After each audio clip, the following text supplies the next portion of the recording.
Today, I'm going to tell you the secret to raising money for your startup. I've raised over $150 million for my companies, including Twitch. Want to find out what my secret to fundraising is? Keep watching. How's it going? I'm Justin Khan from Justin.tv.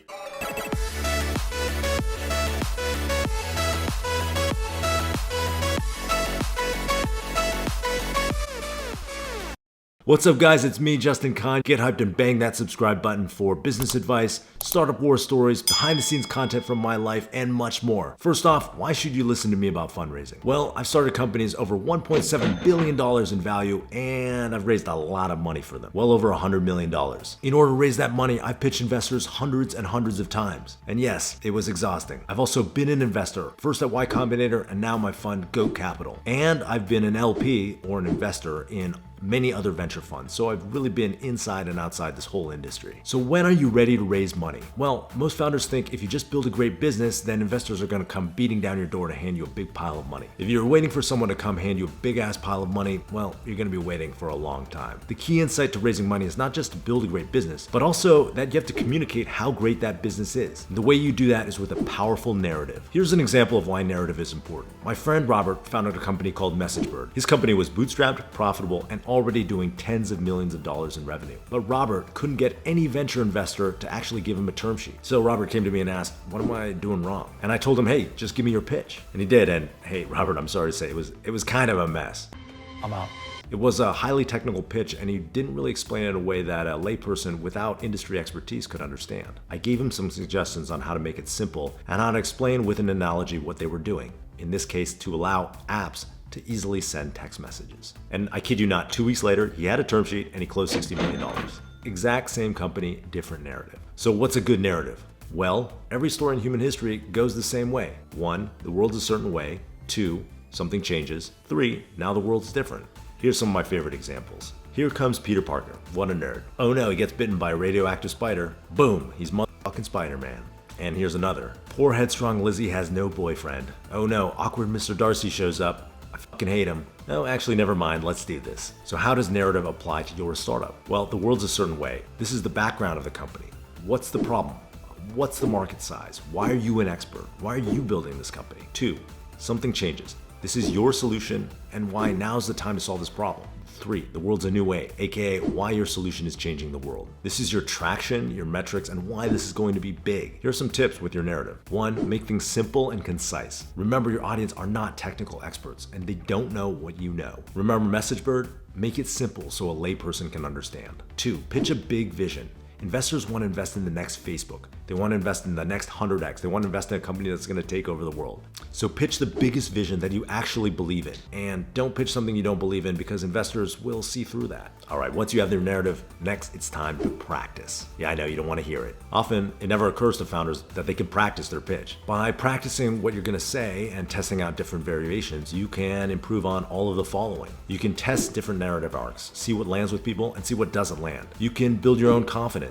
Building your confidence is easier when you know the material. And for better or for worse, competence is seen as a proxy for confidence. So if people see you as a confident founder, they're going to see you as a competent one. By practicing with real people, you can figure out what are they going to ask you, and you can prepare those answers, and then you can work them into your pitch. You'll get to know your numbers. There is no bigger turnoff as an investor than a founder that doesn't know their numbers. When I ask you how many people are using your app every day and you just stare back blankly, that's a bad sign. Lastly, you'll be able to define your style. Not everyone's gonna pitch like I do. You need to do you. In order to figure out what doing you is, you're gonna want a safe space where you can try out different ways of telling your story. So who are good people to practice on? Well, your friends who are founders, people who have already invested in your company, and if you're raising a venture round, angel investors who may participate in the round, but if they don't, it's not a bad signal. Okay, so you've practiced and now you have your pitch down cold. Now what? You're gonna set up meetings with investors. Here's a few tips. Number 1, go wide. Think about fundraising as a sales funnel. You're gonna have to start at the top with a lot of investors in order to get 2 to 3 term sheets at the bottom. You might think you only have one firm you really wanna work with, but if you really need that money, you're going to wanna leave your options open by having a lot of people at the top. Think partners, not firms. Every partner has their own interest areas and reputations. You're gonna primarily be working with the partner, not the firm. Make sure you identify people that you actually wanna work with. When possible, you're gonna wanna set up meetings well in advance.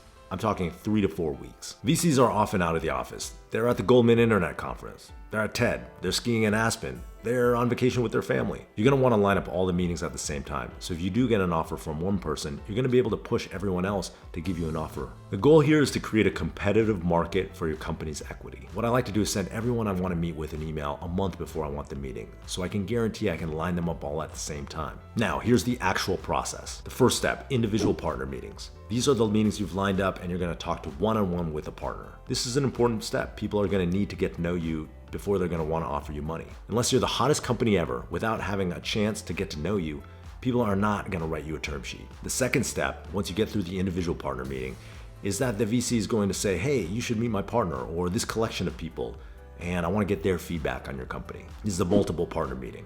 Human beings are herd animals and VCs are not an exception. So the dynamic is that they have to convince all these other people that they want to invest, and they're going to do that kind of a few at a time. You're probably going to end up repeating the exact same story that you had in the one-on-one meeting, but don't worry about that. If it was a good story then, it's going to be a good story now. If things ever go dead for more than 48 hours, it means they're not into you and you should move on. So you might have a couple multiple partner meetings, and then the next step is the partnership pitch. This is where you pitch everybody in the partnership and anyone else they want to bring in as well. And it can be super intimidating. These people have invested in billion-dollar startups and they're much richer than you. But remember, you're the expert. And this is a sales funnel. You're not going to close every partnership pitch, but if you started with enough people at the top of the funnel, you'll eventually get something. One tip, prep beforehand with your deal partner. This is the partner that is going to present you to the partnership, and he's going to want you to succeed by this point. So ask her, what are your partners going to object to? And then work those answers into your pitch. And then, if you successfully convince the partnership, they're gonna give you a term sheet. If they ask you for a phone call the day you do the pitch, that's a good sign.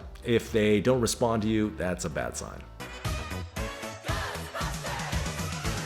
Once you have a term sheet, it's gonna have a lot of terms like who gets to be on the board, what the valuation is, how much they're investing. We'll do another video sometime to explain what these things mean. One thing that could happen is you might feel a lot of pressure to respond quickly. But remember, this is a long-term decision, so you don't want to rush into anything. One thing that's good to do is get reference checks on the partner. You're going to want to know who you're working with, and it gives you more time. Now remember, this is why you lined up all the meetings at the same time, because hopefully when you have one partner meeting with one firm, you're going to have a lot more with many more firms. And if you get a term sheet from one partner, then you can go to the other investors that you've been talking to and say, I got a term sheet that I like, but I really like working with you because of, say, something that's legitimate, like your experience in this space, or you've funded companies that are similar to mine. Tell them why you really want to work with them, and then hopefully they give you an offer. Remember, you can't fire this person off your board, so really be careful in picking the right fit for you. This is a person you're going to have to see every board meeting. So once you sign the term sheet, then next, it's hurry up and wait.